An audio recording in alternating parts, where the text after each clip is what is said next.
ராமசாமி, விஜய் அவர்களுடைய கருத்தை இன்னைக்கு தமிழ்நாட்டினுடைய பெரும்பாலான கட்சிகளுடைய கருத்தை அவரும் எதிரொலிக்கிறாரு. இது பிஜேபிக்கு ஒரு நெருக்கடியாக மாறுகிறதா? ஒட்டுமொத்தமாக இன்றைக்கு வரக்கூடிய இளைஞர்கள்ட்ட அதிகமாக பேசப்படக்கூடிய திரு விஜய் அவர்களும் இதே நிலைப்பாட்டை எடுக்கிறார் அப்படிங்கிறத எப்படி பார்க்குறீங்க? பாரத மண்ணிற்கும் தமிழ் மக்களுக்கும் முதற்கண் வணக்கங்கள். முதல்ல விஜய் அவர்களுக்கு வாழ்த்துக்கள்.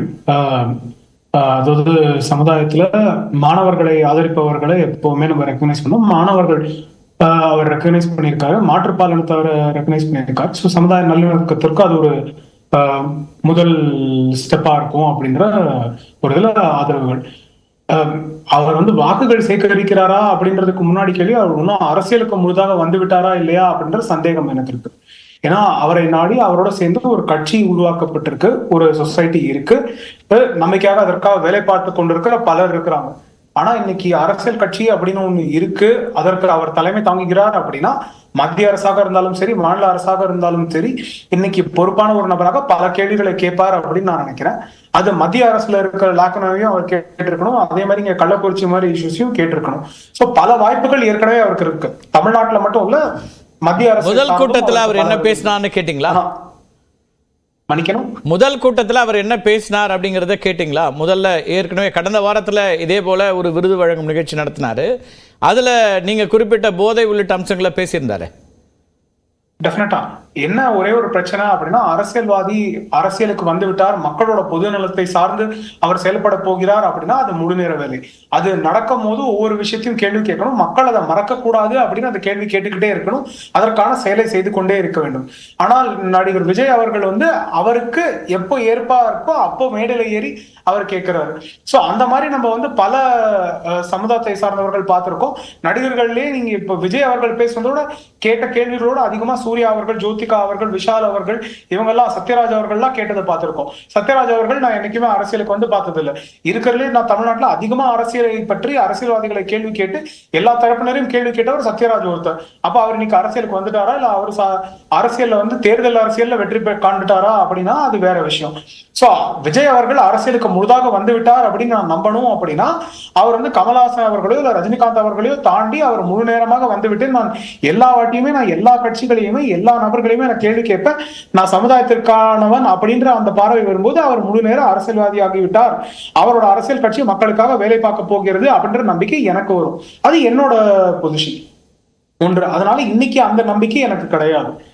இரண்டாவது விஷயம், ஒரு சாட்டிஸ்பாக்டரியான விஷயம் என்ன அப்படின்னா, அரசியல் சார்ந்து அவர் கேள்வி கேட்க ஆரம்பிச்சிருக்கார் மேடையில அப்படின்ற போது அவர் மாணவர்களையும் பொது சமுதாயத்தையும் இன்ஃபார்ம்டா கொண்டு வரதுக்கான ஒரு ஸ்பேஸ்ல அவர் இருக்கார். நார்மலா பேசுற ஒரு நபருக்கும் அவருக்கு இருக்கிற ஒரு ஃபாலோயிங்க்கும் ரெக்கக்னிஷனுக்கும் டெஃபினட்டா அதிகமான ரெக்கக்னிஷன் வரப்போகுது. அப்போ அந்த இஷ்யூஸை இன்னும் இன்ஃபார்ம்டா பேசினார் அப்படின்னா சரியாக இருக்கும் அப்படின்றது நம்ம அதுதான் பேசியிருக்காரு. இன்னைக்கு நீங்க நீட் வேண்டான்னு ஒரே வார்த்தையில அப்படி சொல்லிட்டு போயிடல, அதுக்கான முழுமையான விவரங்களை சொல்றாரு, ஏன் வேண்டாங்கிறதுக்கான காரணம் சொல்றாரு. அதுக்கு பிறகு இது கல்வி பொதுப்பட்டியல் இருக்கிறதா பிரச்சனை, அந்த சிக்கலை நம்ம முதல்ல சரி பண்ணணும், அதுக்கான தீர்வு இதுவா இருக்கணும்னு ஒரு ப்ரொபோசலையும் முன்வைக்கிறாரு. இப்போ இதுல வேற என்ன உங்களுக்கு டெப்தா பேசணுங்கிற எதிர்பார்ப்பை சொல்றீங்க நீங்க? ஏன்னா நம்ம கம்பேரிசன் பார்க்க வேண்டிய தேவை இருக்கிறது. இப்போ நீட்டை பத்தி பேசுறாங்க, டிஎன்பிசி 2019 ஸ்கேம், 2023 ஸ்கேம். அதுல இருக்க தேர்வுல ஒவ்வொரு ஆண்டுகளும் போன 6 ஆண்டுகள்ல தவறுகள் இருந்திருக்கு. டிஎன்பிஎஸ்சி விடலாம், டீச்சர் ரெக்ரூட்மெண்ட் போர்டு தமிழ்நாட்டுல வழக்கு பதிவு செய்யாத மாதங்களே கிடையாது. இது அடிப்படையில அதிகமான தவறுகள் ஒரு அடிப்படையில மாணவர்கள் நீட்ல நடந்த குளறுபடிகளையோ அல்லது எக்ஸாம்ஸ்ல நடந்த குளறுபடிகள் தவறுகளையோ மட்டும் அவர் சொல்லல, ஒட்டுமொத்தமா தேர்வே கூடாதுங்கிற லைன் எடுக்கிறார். வராதீங்கன்னு சொல்றோம், நீங்க இன்ஃப்ரிஞ்ச் பண்ணாதீங்க நம்ம ரைட்ஸ்ல சொல்ல, ஸ்டேட் ரைட்ஸ்ல.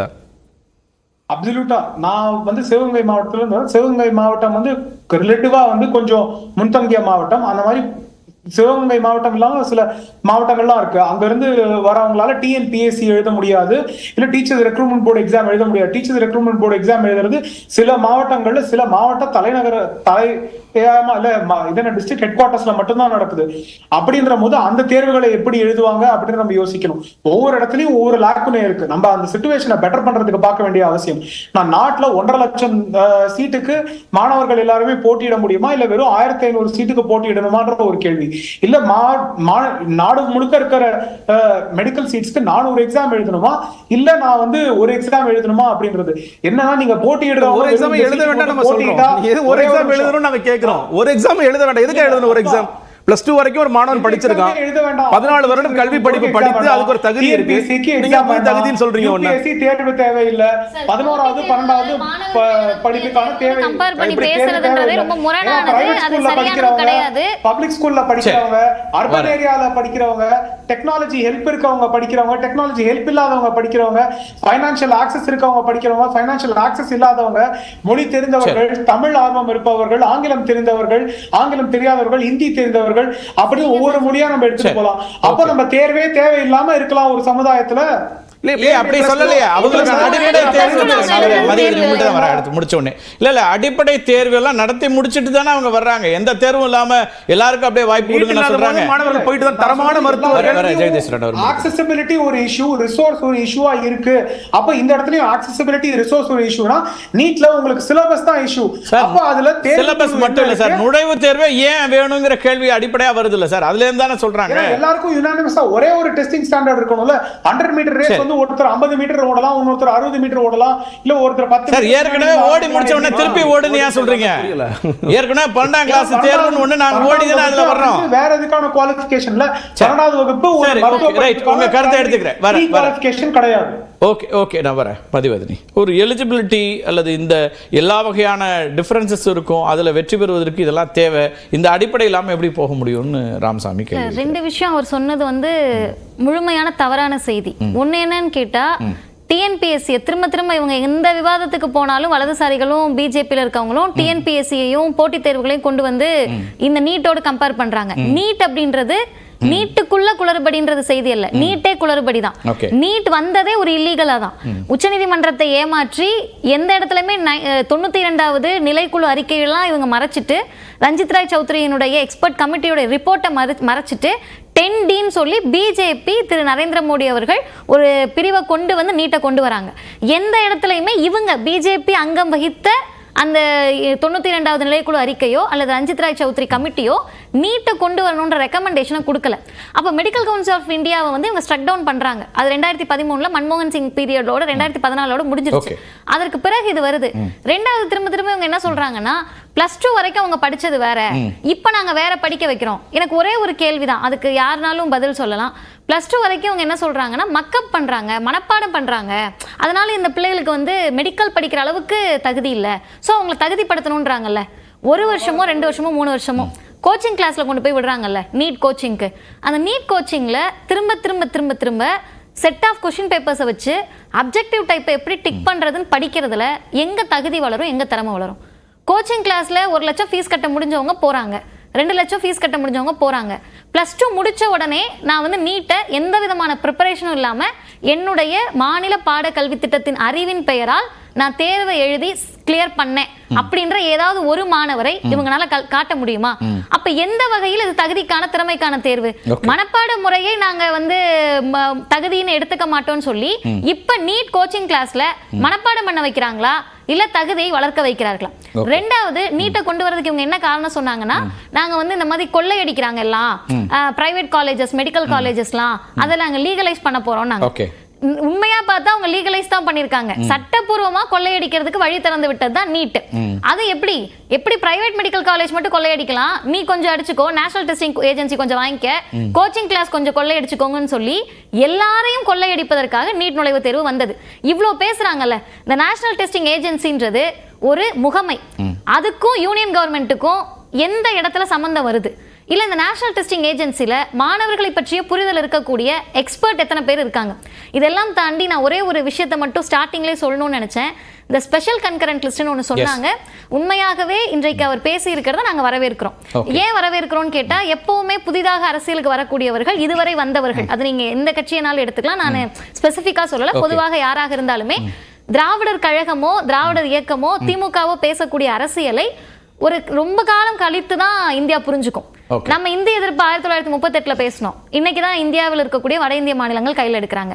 நம்ம வகுப்பு வாரி உரிமை ரிசர்வேஷனை பத்தி 1916 இருந்து பேசிக்கிட்டு இருக்கோம். இன்றைக்கு ரிசர்வேஷனை பற்றிய புரிதல் வட இந்திய மாநிலங்களுக்கு வருது. பெண்களுக்கு சொத்துரிமை வேணும்னு 1929 தந்தை பெரியார் தீர்மானம் போடுறாரு. அதை எதிர்த்து நின்றவர்கள் இன்றைக்கு அதை புரிஞ்சுக்கிறாங்க. டிமானிட்டைசேஷனும் அப்படிதான், பண மதிப்பிழப்பு நீக்கம். அந்த வகையில பாத்தீங்கன்னா நீட்டை பற்றிய புரிதல் நமக்கு தான் இருந்துச்சு. 2010 வந்த போதும் எதிர்த்தோம். அதற்கு பிறகு திமுக 2017 இருந்து தொடர்ந்து எதிர்க்கிறாங்க. திராவிடர் கழகத்தை பொறுத்தவரை நீட் அப்படின்ற நோட்டிபிகேஷன் வந்த நாள்ல இருந்து நாங்க எதிர்த்துட்டு இருக்கோம். இது திராவிடர் இயக்கத்தினுடைய தமிழ்நாட்டினுடைய அரசியல். இந்த அரசியலை ஒரு 100 வருஷத்துக்கு பின்னோக்கி தான் இந்தியா இது வரைக்கும் சிந்திச்சிருக்கு.